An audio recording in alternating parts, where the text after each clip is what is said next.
আমার হায়াতি লেখিকা মারুফা ইসলাম সিজন 2 শেষ পর্ব।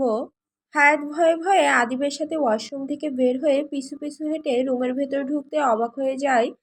আদিব মুচকি হেসে হায়াতের কোমর পেঁচিয়ে নিজের কাছে এনে ফিসফিস করে বলল, উফ, আরেকটু, তারপর আমরা পুরোপুরি এক হব, শরীর মন দুটোই। ভয় লজ্জায় হাঁসফাঁস করতে করতে বলল, তবে আমরা যে আজ কতবার করলাম এবং গোসল করে আসলাম। হায়াতকে আর শেষ করতে না দিয়ে আদিব রুমের ভেতর ঢুকে হায়াতের কপালে কপাল ঠেকিয়ে বলল, তাতে কি আমরা আবার করলাম। হায়াত বোধ হয় আদিবের কথায় উড়ে গেল, এতটা উত্তেজিত হতে দেখেনি কখনো। আদিব হায়াতকে সাদা চাদরের বিছানায় বসিয়ে বলল, একটু ওয়েট করো, যাবো আর আসবো। বলে দ্রুত পায়ে বেরিয়ে গেল। হায়াত একটু অবাক চোখে সবকিছু পর্যবেক্ষণ করতে লাগলো। রুমটা পুরো মোমবাতি দিয়ে সাজানো। তখনই দ্রুত পায়ে রুমে ঢুকে দরজা বন্ধ করে দিল আদিব। দরজা বন্ধ হয়ে যাওয়ার শব্দে হায়াতের ধ্যান সেদিকে গেল। আদিবের সাথে একটা ট্রে, যেটা নিয়ে টেবিলের উপর রাখে। হায়াত আদিবের দিকে তাকিয়ে বলল, কোথায় গিয়েছিলে? আদিব হায়াতের দিকে এগিয়ে কাছে এসে বসে বলল, কিছু জিনিসপত্র আনতে গেছিলাম। কি জিনিসপত্র? যখন কাজে লাগাবো তখন দেখতে পাবে বেবি। আদিব ফিসফিস করে বলল। ওর তপ্ত নিঃশ্বাস হায়াতের গালে কাঁধে আছড়ে পড়ছে, বেসামাল হয়ে উঠছে।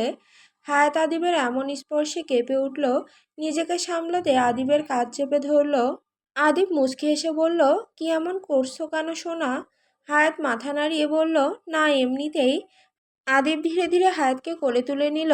হায়াত আদিবের দুই কাঁধ খামচে ধরে বসে রইল। এক সময় নিজের পিঠে কারো অবাধ্য হাতের স্পর্শে চোখ বন্ধ করে ফেলল। শরীরে শক্তি পাচ্ছে না ও। আদিবের ঘোর লেগে গেল প্রেয়সীকে দেখে। হ্যাঁ, ও তো ভালোবাসে এই বেয়াদবকে। ধীরে ধীরে প্রেয়সীর ঠোঁট নিজের ঠোঁটে দাবিয়ে দিল। প্রথমে হালকা চুম্বন হলেও একসময় সেকেন্ডের মাঝে চুষায় পরিণত হলো। হায়াত প্রথম ভয়ে ভীত হয়ে বলে উঠল, আ আ একবার করেছি তো।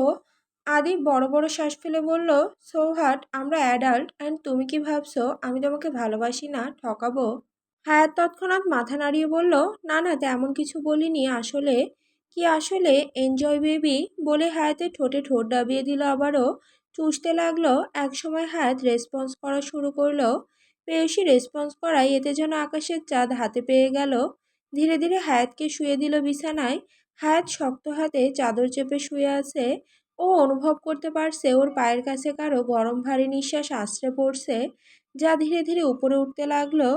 আদিব হায়াতের পা নিজের কাঁধে তুলে হাতে হাত বুলাতে বুলাতে উপরে উঠল। একসময় চুমু খেতে খেতে উপরে উঠল। সেই নিষিদ্ধ স্থানের জায়গায় আসতেই চুমু খেলো প্রগাঢ়। এতে হায়াত আ করে উঠল। মাথাটা উঠিয়ে আদিবের দিকে তাকিয়ে আবারও বিছানায় পড়ে রইল। একসময় আদিব বলল, কেমন লাগছে? হায়াত লজ্জায় উত্তর দেয় না। নিজের তলপেটে কামড় অনুভব করতে চিৎকার করে উঠল। আদিব এক হাত দিয়ে নাভির উপর থেকে জামাটা সরিয়ে পাজামার রাবারটা মুখে নিয়ে নিচের দিকে নামতে লাগলো। হায়াত চিৎকার করে উঠল। এক সময় এরা পুরোপুরি নিজেদের ভালোবাসা আদান প্রদান করতে ব্যস্ত হয়ে পড়ল। কিছু ঘন্টা পর হায়াতি আমার হায়াতি বলেই চুমু খেলো প্রেয়সীর ঠোঁটের ওপর। হায়াত চোখ বন্ধ করে ফেলল। এমন ভালোবাসার মুহূর্তেই এই আদিব বেপরোয়া হয়ে ওঠে, তবে বাহিরে অন্যরকম। আদিব মুচকে হেসে বলল, তোমাকে পেয়ে আমি ধন্য। আমার এই অবাধ্য ভালোবাসায় তোমাকে জড়িয়ে তুমি থাকতে চাও? হায়াত মাথা নাড়িয়ে সম্মতি দিল। আদিব বলল, আমার এই মরুভূমির মতো খা খাবুকে তুমি এক পশলা বৃষ্টি নিয়ে এসেছো। আমার অপূর্ণতা তুমি, আমার নিঃসঙ্গতার দিন শেষ। হায়াত মুচকি এসে বলল, আচ্ছা কবি সাহেব।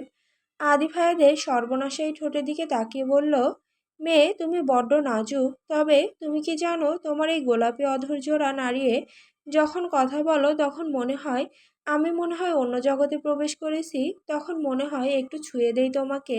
ভালোবাসি, আমিও ভালোবাসি বউজান। হায়াত মুচকি হেসে বলল, স্বামীজান বলুন। তুমি কি লজ্জা পাচ্ছ? লজ্জা এমন গুকালার রং ধারণ করছো কেন? এই কথায় হায়াত কটমট দৃষ্টিতে তাকালো আদিবের দিকে। আদিব সহসা ঝুঁকে হায়াতের গলায় মুখ গুজে বলল, সমুদ্রের মতো ঢেউ, আমি তোমাকে তার থেকেও বেশি ভালোবাসি। তুমি এই অবাধ্য আদিবের জেলখানায় সারা জীবনের জন্য থেকে যাও। আমি সবসময় তোমাকে আগলে রাখবো। ভালোবাসি আমার ফুসফুসকে। হায়াত লজ্জায় হাঁসফাঁস করতে করতে বলল, আমিও। সমাপ্ত।